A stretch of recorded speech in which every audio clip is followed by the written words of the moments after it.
What is a home inspection report and why is it important in buying or selling a home in Silicon Valley? Philip Ma here with eXp Realty.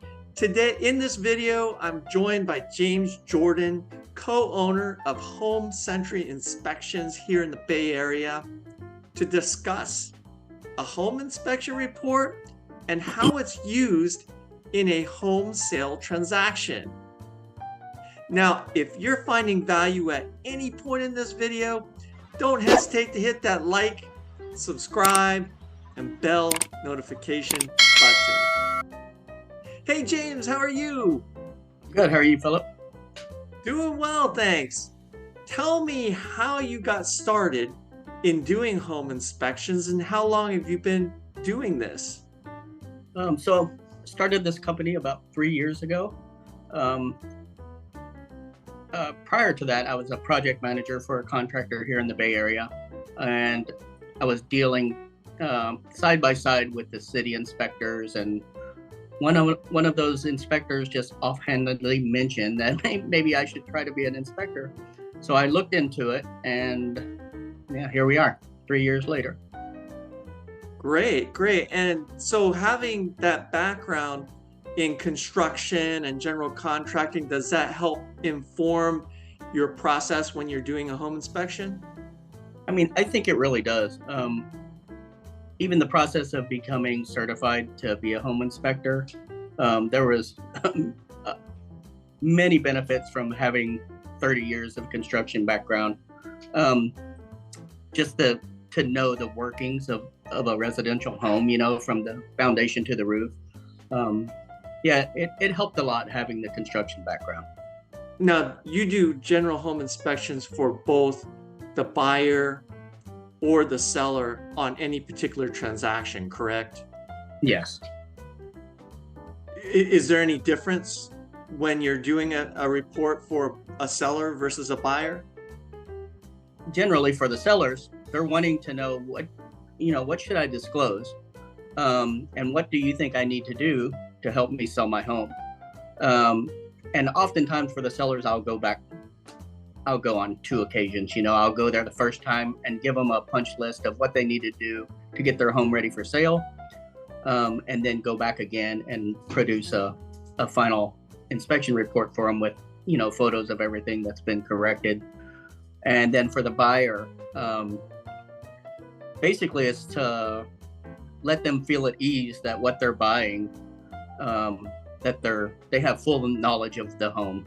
A lot of times, the buyers do see the seller's inspection that they've had done, and they'll contact me and say, hey, we know you have a lot of construction experience, and we would like you to do a second inspection just to verify what's going on.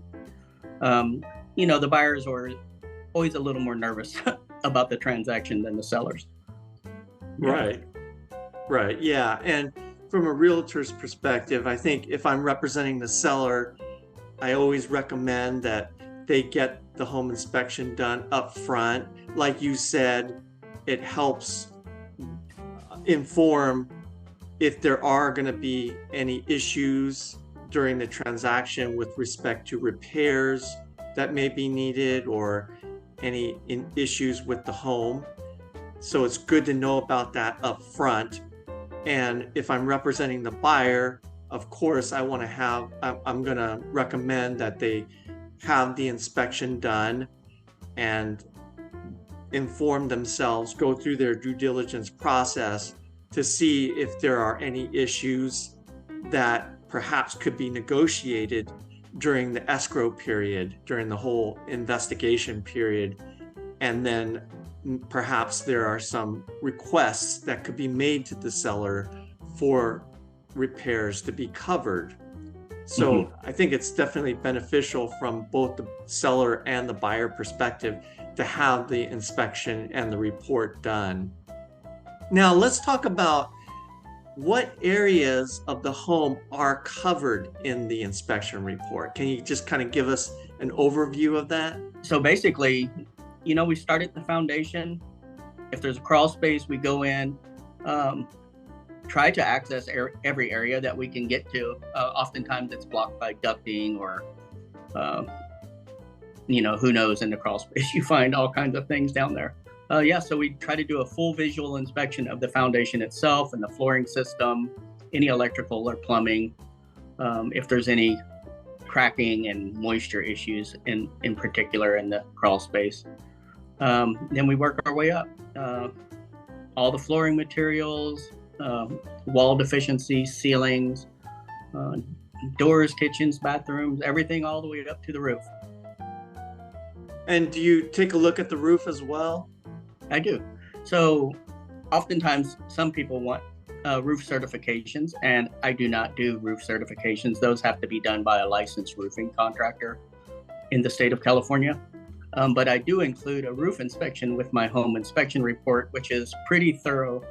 And oftentimes, for the sake of saving a bit of money, a lot of clients opt to look at my roof inspection first. And if I see anything, I definitely recommend that they get a formal roof certification, or disclose what I've found in my inspection.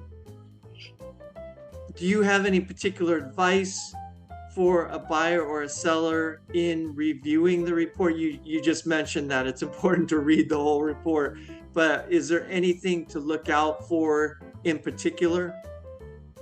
I would say to just not get panicked over things that you read in the report. I see sometimes I'll send someone a report and they immediately hop on the phone with me and they want to know how much it's going to cost and the method for the repair and these kinds of things.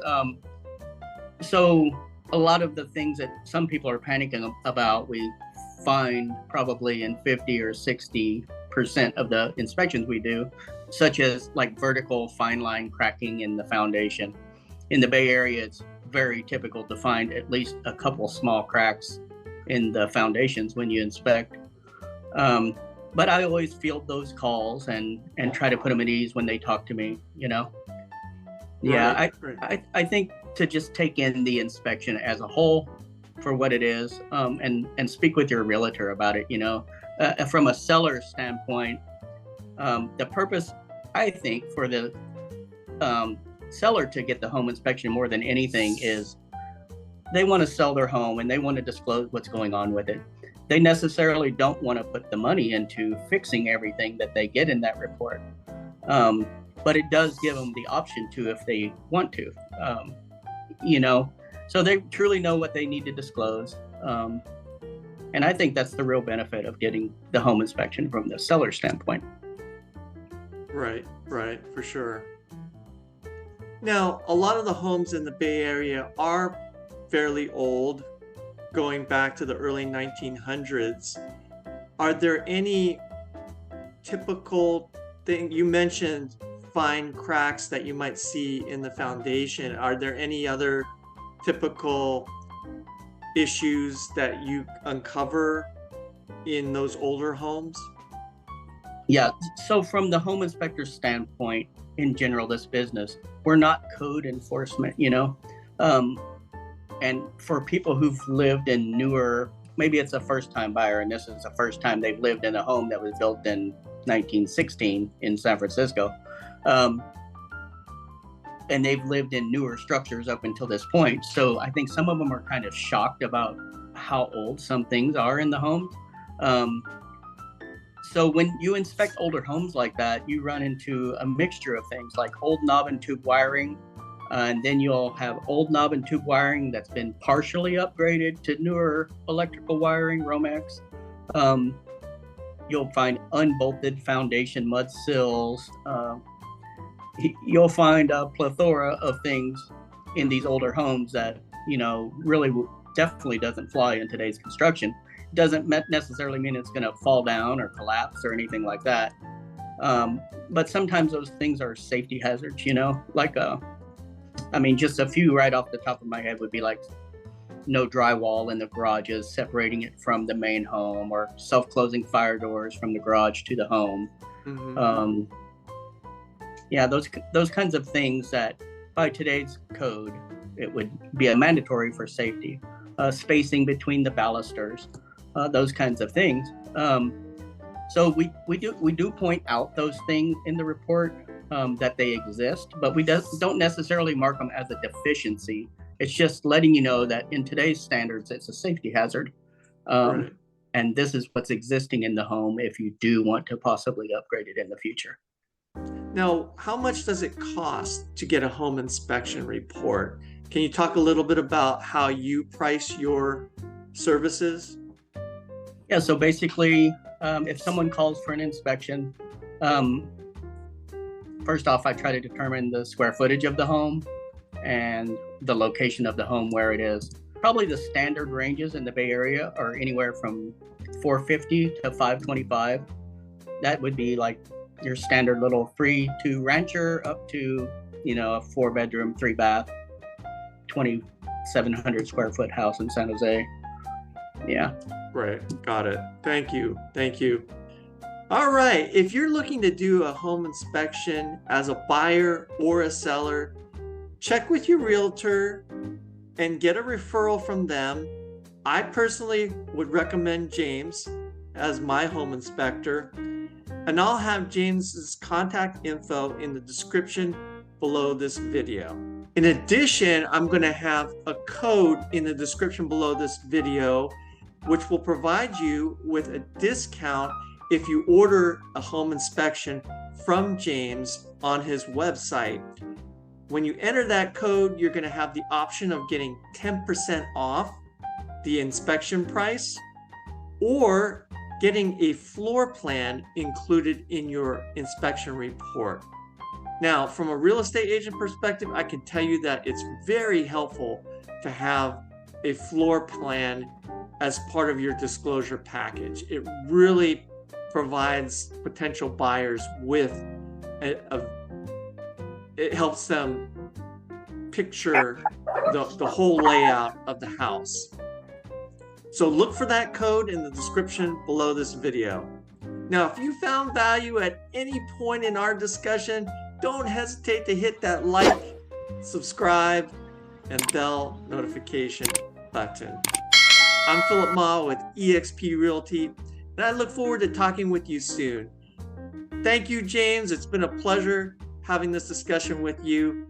Really appreciate your time. Thank you, Philip.